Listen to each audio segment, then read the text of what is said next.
আবিসিনিয়ার বাদশাহর পক্ষ থেকে ইয়ামানে আব্রাহা নামক একজন শাসনকর্তা ছিল। সে দেখল গোটা আরবের লোকেরা মক্কার কাবা শরীফে হজ করতে যায়। বিষয়টি তার মোটেও পছন্দ হলো না।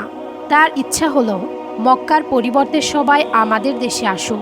এ লক্ষ্য বাস্তবায়নের জন্য সে ভাবল, কাবা গৃহের অনুকরণে আমাদের এখানে একটি উচ্চ মর্যাদাসম্পন্ন গির্জা নির্মাণ করবে।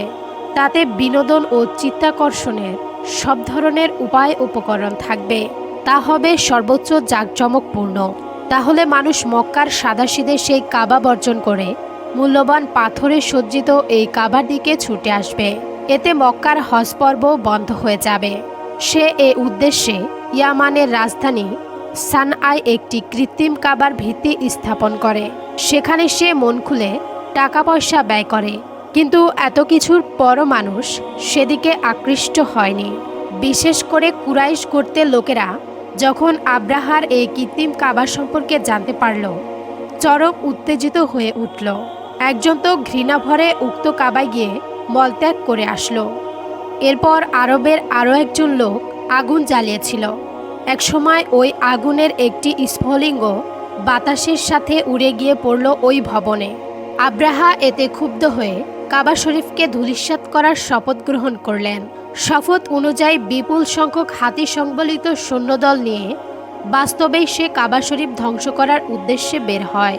পথে আরবের যে গর্ত তা প্রতিরোধ করে, তাদের সাথে সে যুদ্ধে লিপ্ত হয় এবং তাদেরকে পরাজিত করে। নবীজি দাদা আব্দুল মুতালিব ছিলেন তখনকার কুরাইশ গোত্রের নেতা এবং কাবা শরীফের মুয়াজ্জিন।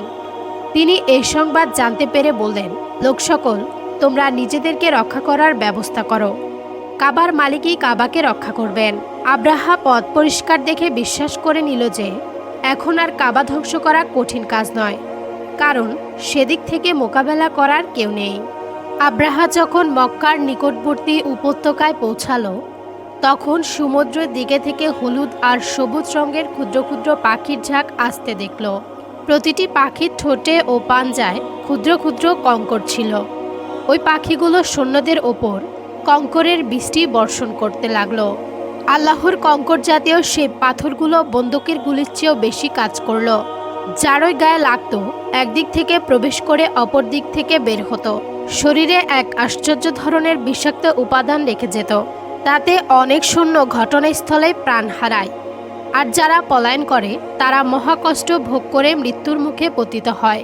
এ ঘটনায় বিশেষ গায়েবী ইঙ্গিত হলো, আল্লাহ তাআলা যেমন অলৌকিকভাবে তার ঘরের হেফাজত করেছেন, সে ঘরের সবচেয়ে পবিত্র মুতাওয়াল্লি এবং সবচেয়ে বড় পয়গম্বরের হেফাজতও তিনি ঠিক সেভাবেই করবেন।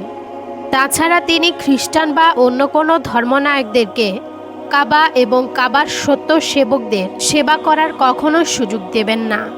পবিত্র কোরআনের সূরা ফিলে এই ঘটনারই উল্লেখ করা হয়েছে।